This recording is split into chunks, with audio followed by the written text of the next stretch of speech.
गुजरात के विकास के लिए और गुजरात को बुनियादी सुविधाएं देकर एक खुशहाल गुजरात बनाने के लिए आम आदमी पार्टी के साथ जुड़ने जा रही हैं। मैं आम आदमी पार्टी के मुखिया अरविंद केजरीवाल जी की ओर से और पूरी पार्टी की ओर से रेशमा पटेल जी का आम आदमी पार्टी में बहुत बहुत स्वागत करता हूं। इस परिवार का हिस्सा बनने पर उन्हें बहुत बहुत मुबारकबाद, बहुत बहुत बधाई देता हूं। और ये मेरा विश्वास है कि रेशमा जी जैसी शख्सियत से आम आदमी पार्टी को बहुत लाभ मिलेगा और खास करके आम आदमी पार्टी की गुजरात इकाई बहुत मजबूत होगी रेशमा पटेल जी की एंट्री से आम आदमी पार्टी में। तो मैं बहुत बहुत स्वागत करता हूं और एक बार औपचारिक तौर पे आप सबके कैमरे के सामने उनको परिवार का हिस्सा बनाएंगे।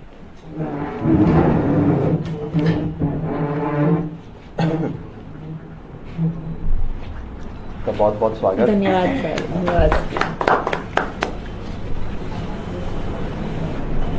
बहुत बहुत बहुत बहुत स्वागत।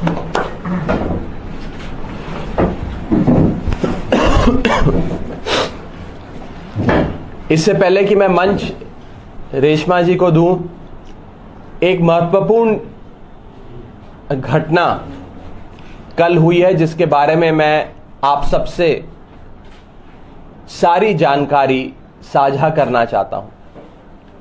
हमारे सूरत पूर्व विधानसभा क्षेत्र से, सूरत ईस्ट असेंबली कंस्टिट्यूएंसी से आम आदमी पार्टी के ऑफिशियल प्रत्याशी, आम आदमी पार्टी के कैंडिडेट हैं कंचन जारीवाला। कंचन जारीवाला जी को कल सुबह से बीजेपी ने किडनैप कर लिया। सुबह से वो भारतीय जनता पार्टी के गुंडों की कस्टडी में है। आज गुजरात में भारतीय जनता पार्टी इतना डर गई है, इतना घबरा गई है, इतने खौफ में है कि अब उन्होंने आम आदमी पार्टी के प्रत्याशियों का अपहरण करना शुरू कर दिया। यह किडनैपिंग है, अपहरण है और सरेआम दिन दहाड़े लोकतंत्र की हत्या है। कल सुबह से उन्हें और उनके परिवार पे लोकल बीजेपी के गुंडों ने दबाव बनाया कि आप अपना नामांकन रद्द कराएं।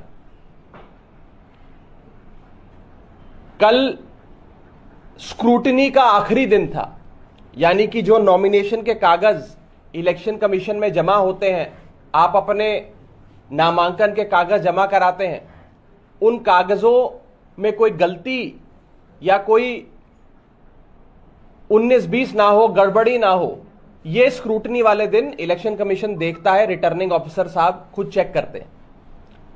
तो पहले हमारे कैंडिडेट पे दबाव बनाया गया कंचन जारीवाला जी पे कि वो रिटर्निंग ऑफिसर के दफ्तर जाएं और अपना नामांकन रद्द कराएं। कंचन जारीवाला साहब और उनके परिवार ने जब भारतीय जनता पार्टी के गुंडों की बात नहीं मानी तो भारतीय जनता पार्टी के बदमाश गुंडे उन्हें अपनी कस्टडी में लेकर खुद आरओ यानी कि रिटर्निंग ऑफिसर के दफ्तर गए। वहां दफ्तर पे दबाव बनाया आरओ पे कि उनका नामांकन वापस लिया जाए। यहां तक कि कंचन जारीवाला साहब और उनके जितने प्रस्तावक थे उन पर दबाव बनाया गया कि आप बोलो कि हमने दस्तावेज नहीं दिए, हमने फॉर्म पे हस्ताक्षर नहीं करा, हम ये नामांकन रद्द कराना चाहते हैं। हर प्रकार का दबाव बनाया। जब कानूनी कार्रवाई सुचारू रूप से पूरी हो गई थी, जब कागज यानी कि नॉमिनेशन के पेपर्स और कैंडिडेसी रिजेक्ट करने का कोई ग्राउंड नहीं था और स्क्रूटनी में सारे कागज पास हो गए, तो भाजपा के गुंडे हमारे सूरत ईस्ट के प्रत्याशी कंचन जारीवाला जी को वहां से अपनी कस्टडी में ही किसी अनडिस्क्लोज लोकेशन पर ले गए। दोपहर 1 बजे से कंचन जारीवाला साहब का फोन बंद है, उनकी लोकेशन किसी को नहीं पता, और बीजेपी के गुंडों ने हमारे कैंडिडेट को किडनैप कर लिया। उन पर दबाव बनाया जा रहा है कि वो अब विड्रॉल वाले दिन, यानी कि आज और कल, अपना नामांकन वापस ले लें। उन पर हर प्रकार का मानसिक, शारीरिक, फिजिकल, इमोशनल, साइकोलॉजिकल प्रेशर बनाया जा रहा है। और ये सरेआम दिन दहाड़े, जब भारत के लोकतंत्र का सबसे बड़ा त्योहार इलेक्शंस, चुनाव चल रहा हो, मॉडल कोड ऑफ कंडक्ट लगा हो, सारी पार्टियां चुनाव प्रचार में जुटी हो, मतदाता अपना मन बना रहा हो किस पार्टी को वोट देना है, किस पार्टी को वोट नहीं देना है, उस बीच भारतीय जनता पार्टी के गुंडे आम आदमी पार्टी से और अरविंद केजरीवाल जी से इतना डर गए हैं, इतना घबरा गए हैं कि आज उन्होंने हमारे सूरत ईस्ट के प्रत्याशी को अगवा कर लिया, उनका अपहरण कर लिया है। अगर ये जंगल राज नहीं है तो क्या है? मैं आपको यह सूचना देना चाहता हूं कि आम आदमी पार्टी इस पूरे मुद्दे पर सख्त कार्रवाई करेगी। हमने चीफ इलेक्टोरल ऑफिसर को, जो इलेक्शन कमीशन द्वारा इस चुनाव को पूरी तरीके से करवाने की जिनकी जिम्मेदारी होती है, उन्हें सूचना दे चुके हैं। लिखित में कंप्लेंट जा रही है। हम स्थानीय प्रशासन को भी, पुलिस प्रशासन को भी इस अपहरण की सारी जानकारी दे रहे हैं, और हम ये उम्मीद करते हैं कि इस मामले में सख्त और जल्द कार्रवाई होगी। किसी भी प्रत्याशी पर मानसिक, शारीरिक दबाव नामांकन वापस लेने का या नामांकन रद्द कराने का नहीं होना चाहिए। और बीजेपी के काले कारनामे आप सबके सामने है। ये गुंडागर्दी का परिचय बीजेपी ने, जंगल राज का परिचय बीजेपी ने आज गुजरात की जनता के सामने रखा है। चड्ढा जी, ये एक ही कॉन्स्टिट्यूएंसी की बात है या कहीं और पे भी इस प्रकार का दबाव डाला जा रहा है? आज जो मामला हमारे सामने आया है वो सूरत ईस्ट विधानसभा क्षेत्र, सूरत पूर्व विधानसभा क्षेत्र का है, जिसमें हमारे प्रत्याशी का नाम कंचन जारीवाला है।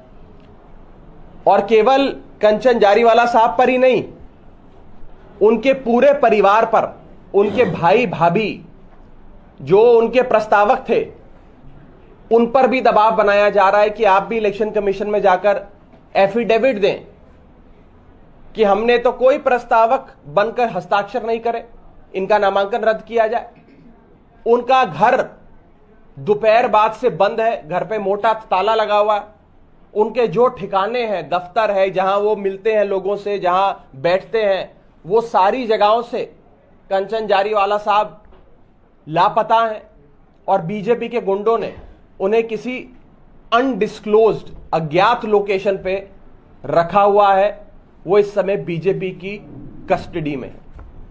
ये अपहरण है, ये किडनैपिंग है, और सरेआम बीच चुनाव में लोकतंत्र की हत्या है। इस विषय पे आपका कोई सवाल है तो आप पूछ सकते हैं। पुलिस को कंप्लेंट किया है? बिल्कुल, police, chief electoral officer, election commission, स्थानीय प्रशासन, सबको कंप्लेंट जा चुकी है और जा रही है। और हम उम्मीद करते हैं कि प्रशासन और इलेक्शन कमीशन इस पे सख्त से सख्त कार्रवाई करेगा। चड्ढा जी, रेशमा जी आम आदमी पार्टी में जुड़ गई है, कहाँ से चुनाव लड़ेगी वो भी अब मैं अब मंच रेशमा जी को दूंगा। पहले ये तो डिसाइड कर लीजिए। देखिए, आम आदमी पार्टी और आम आदमी पार्टी की पॉलिटिकल अफेयर्स कमेटी ये फैसला लेती है कि कौन सी सीट से कौन सा प्रत्याशी चुनाव लड़ेगा। और रेशमा जी उस कद्दावर नेता का नाम है, एक ऐसी शख्सियत है जिसके आने से खाली एक सीट पर नहीं या खाली एक जिले में नहीं, पूरे गुजरात में आम आदमी पार्टी को मजबूती मिलेगी। आने वाले समय में रेशमा जी की क्या भूमिका रहेगी, चुनाव के रण के मैदान में कौन सी सीट पर उनकी दावेदारी हो सकती है, कौन सी बड़ी जिम्मेदारी पार्टी उन्हें दे सकती है, इन सारी चीजों पे विस्तार से चर्चा करेंगे। अभी तो चुनाव का रंग चढ़ना शुरू हुआ है। आज रेशमा जी हमारे परिवार में जवाब दिया। देखिए, आपकी पार्लियामेंट्री जो कमेटी है वो डिसीजन लेगी, लेकिन एक दिन बाकी है केवल, आपकी कमेटी कब मिलेगी और कब? कोई आप चिंता ना करें, हमारी कमेटी इमीडिएटली मिलके फैसला ले लेगी और सबसे पहले हम आपको बताएंगे को क्या फैसला लेगी। ये मेरे लिए आज अभी इस प्रेस कॉन्फ्रेंस में कहना उचित नहीं होगा। एक पार्टी एक कायदे कानून से, एक प्रोसीजर से चलती है।